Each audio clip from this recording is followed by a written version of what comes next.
Hello everyone. So welcome to physics classes by Sarabdeep Kaur Sidhu. So today we will discuss a topic about error and its types. So there are two assumptions about the error first. First assumption is that we can say every observer performing an experiment is careless to some extent. And second one is the instrument we are using is defective to some extent. So these are the assumptions. So due to these two assumptions, error will come. There will be a mistake. And if we want to define it, we can say that the error is a deviation of measurement from its standard value. Or we can say that uncertainty in a measurement. Uncertainty in a measurement is called an error. Clear? For example, if made value is x and the true value is t, then the difference between these two, x minus t, is an error. Then about the types of errors. So types of error, first one is the instrumental error or a constant error. Constant, from the name it is clear, constant, that if we are taking observation, series of observation, the error that will come, that will be the same, that is a constant one in the first observation, in the second observation, and so on. That's why this is a constant error. Why this is a constant error? Because the error occurred due to faulty construction of an instrument. For example, faulty construction of an instrument. For example, if we have a scale, we know that between 0 to 1 centimeter there will be 10 divisions. But if a scale have 9 divisions, then if observer is taking a reading, then always the reading will be same, so error will be same. Clear? Because instead of 10 divisions there are 9 divisions between 1 centimeter. So this type of error is called the constant error or instrumental error. Clear? And we can, these are the points that error due to faulty construction of the instrument or a fault in the calibration of the scale. Second one is the magnitude of the category of error remains a constant for a series of measurement. Clear? How now point comes, how we can minimize it?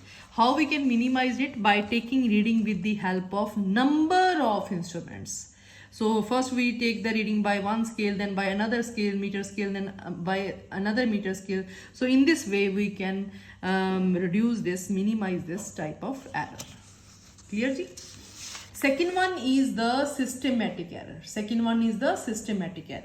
So systematic error, we can say that one that always produces an error of the same sign, which always, listen carefully or note down, which produces an error of the same sign, or they are always due to known causes. So we can say the errors which occur according to certain definite pattern on the system are called systematic error. Clear? And points, it is possible, we can say it is possible to identify the cause of systematic error because it is due to the known causes. So we can know about the cause of the systematic error, and this can be minimized by knowing the cause of the error or perfect setting of the instrument. And the types of systematic error. First one is the personal error. So personal error means the observer which are taking the reading that will not taking the reading perfectly. Clear? Or this can be minimized by giving proper instructions to the observers. Then second one type is the instrumental error. Clear? The error that will be in the instrument. And then error due to external cause, that is temperature, pressure, wind. Clear? Then internal cause, and this is due to the radiation. We can say internal cause means radiation error in calorimeter or a buoyancy error in instrument of the in the measurement of the mass. Clear?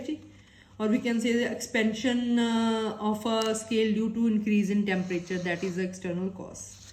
So these are the types of the systematic error, and in this we can also write down error due to imperfections. Okay? Then is a random error. Random error, they are not constant or neither constant nor occur according to definite pattern. Definite pattern means they are unknown causes. They are due to unknown causes. They are due to unknown causes. Or we can also say that sometimes terms as chance errors. Chance errors. Clear ji? And they depend upon the factors that is temperature, pressure, accidental. We can also accidental error. Okay ji? For example, when we are measuring the diameter of a wire with the help of a screw gauge, one may get different readings in different observations. So if may happen due to many reasons. For example, due to non-uniform area of cross section of the wire at different places. Okay ji? So we are taking a wire and that wire will have a non-uniform area at different places. Or screw might have been tightened unevenly in different observations. Sometimes we tight strong and sometimes light. Okay ji? So in this way we can say that this is an accidental error. Okay ji? Or this also arises due to the carelessness of the observer or the sudden changes occurring in the apparatus or the instrument. And third one, how we can minimize it? This can be minimized by taking the mean of the observation. By taking the mean of the observation. Then about the absolute error. Absolute error, we can say that the difference between the measured values and the true value. The difference between the measured value and the true value. For example, measured value means mean value I have right here, because mean value we are taking the observation, a lot of observations and then taking the mean. That is the measured value. And there will also be a true value of that physical quantity. And the difference between these two, that will be absolute error. I am taking a mod of this because sometimes it will be negative, so we can take it positive. Okay, for example, I am taking here example. For example, we are finding acceleration due to gravity with the help of a Cator pendulum, with the help of a bar pendulum, then with the help of a simple pendulum. Then true value will be, we know that the 980 centimeter per second square, and experimental value if comes out to be 935, then the difference of these two, that will be an absolute error. Then about the last one is the relative error and the percentage error. So relative error is the ratio of the absolute error divided by the true value, and when we multiply it by 100, that will be a percentage error. For example, we can say by how we will define this. The relative error is defined as the ratio of the absolute error and the true value of the measured quantity. For example, delta x by xt, this is a true value.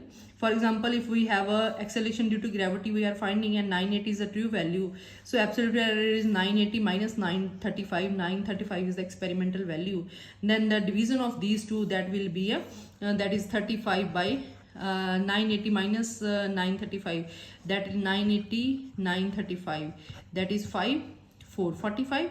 So 45 divided by 980. Clear ji?